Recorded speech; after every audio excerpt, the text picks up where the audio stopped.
ছিল, হয়তোবা এটাই এই মুহূর্তে আমার রিজিকে ছিল যে একসাথে সবকিছু আমি পেয়ে যাব। কারণ আমি পজিটিভ ব্যাপারগুলোতে খুব বিশ্বাসী। আমি চাই আমার সাথে সবকিছু ভালো হোক। যে কোনো প্ল্যাটফর্মের গল্পই হোক, স্ক্রিপ্টই হোক না কেন বা কাজ করাই হোক না কেন, সেখানে সবার প্রথমে আমি আসলে গল্পটাকে প্রাধান্য দিয়েছি। তিনি একজন নির্মাতার জায়গা থেকেও ভাবেন, আবার একজন অভিনেতা হয়েও ভাবেন। তো এটা আমার জন্য আসলে একটা প্লাস পয়েন্ট। 1 মাস আগে শেকরের মহরত অনুষ্ঠিত হয়েছিল এবং ঠিক 1 মাস পরে আবার নতুন আরেকটা সিনেমার কথাবার্তা হয়েছে। মহরত অনুষ্ঠিত হলো সংবাদ সিনেমার। ভীষণ ভালো লাগছে এবং একই সাথে ভয়ও লাগছে, কারণ মাত্র একটা সিনেমার কাজ করে আসলাম। হাতে সময়টা খুব কম, আরেকটা সিনেমার জন্য প্রস্তুত হতে হবে নিজেকে।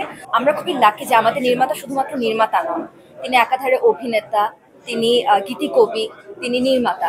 তো একটা মানুষ যখন বহু গুণে গুণান্বিত এবং যিনি যে জায়গাটা এবং যিনি আমি এখন এই মুহূর্তে যে অবস্থানে আছি, তিনি সেই অবস্থানটা আমার জন্মের আগে পার করে এসেছেন এবং তিনি একজন প্রুফড অভিনেতা। তো সেই জায়গা থেকে না আমি আসলে একদমই টেনশনই নিচ্ছি না। শেকর সিনেমাতে যেমন আমি রিল্যাক্সলি ছিলাম যে আমার নির্মাতা আমাকে যা বলবেন আমি ঠিক সেভাবেই কাজটা করব, এই সিনেমার ব্যাপারেও তাই। তবে হ্যাঁ, ছোট্ট একটা পার্থক্য আছে, যেহেতু সময়ের একটা ব্যাপার আছে। বলাই আছে এখানে যে untold story of 1871, stolen story from 1871। So হ্যাঁ, একটু তো থাকে না যে একটু তো আমার নিজের মধ্যে ভয় আছে যে 1871 সালের আমি যদি জন্ম নিতাম 1871 সালে, তাহলে আমি দেখতে কেমন হতাম।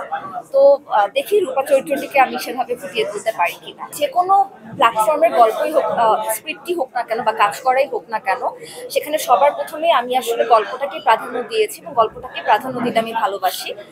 একই সাথে আমার চরিত্র, তারপর আসলে নির্মাতার দিকে যায়। কারণ আমার চরিত্রটাও খুব সুন্দর, গল্পটাও খুব সুন্দর, কিন্তু নির্মাণটা আসলে সুন্দর হলো না, তখন তো ব্যাপারটা দেখতে ভালো লাগবে না। আবার তারপরে এক্সিকিউশনটাও প্রপারলি হতে হবে। তো একটা সিনেমা না, শুধু সিনেমা না, নাটক হোক, ওটিটি হোক, সিনেমা হোক, সবকিছুই না একটা সুন্দর ভাবে হতে হয় এবং ধাপে ধাপে হতে হয়।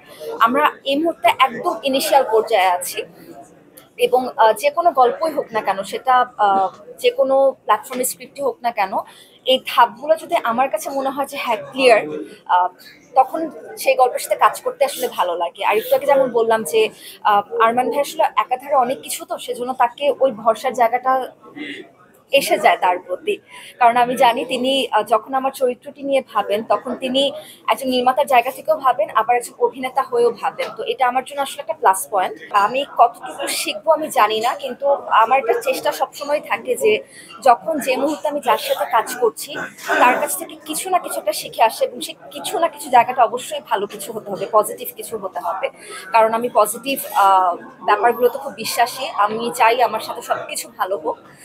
তার জন্য আমি চেষ্টা করবো তার ভেতর থেকে যা কিছু ভালো আছে তার সবকিছু আমার মধ্যে থাকে না, অ্যাডাপ্ট করার। ড্রিমি কিনা জানি না, আমি সময়ের সাথে খুব বিশ্বাসী, আমি ভাগ্যে খুব বিশ্বাসী।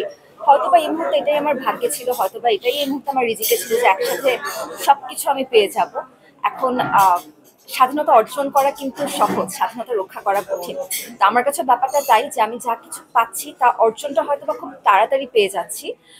একই সাথে ভয়ও কাজ করছে যে এটা আমি রক্ষা করতে পারবো কিনা, কারণ মানুষের সব দিন একরকম যায় না, হাতের 5 আঙ্গুল সমান না। তো এক একটা দিন আমার এক এক রকম যাবে, আমিও এক একদিন এক এক রকম ভাবে থাকে না, এক এক রকম ভাবে মানুষের সামনে আসবো।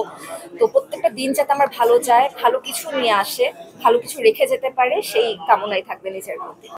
সংবাদ, ফিচার ও অনুষ্ঠানের জন্য ভিজিট করুন সংবাদ প্রকাশের ওয়েবসাইট এবং যুক্ত থাকুন ফেসবুক পেজ ও ইউটিউব চ্যানেলের সঙ্গে।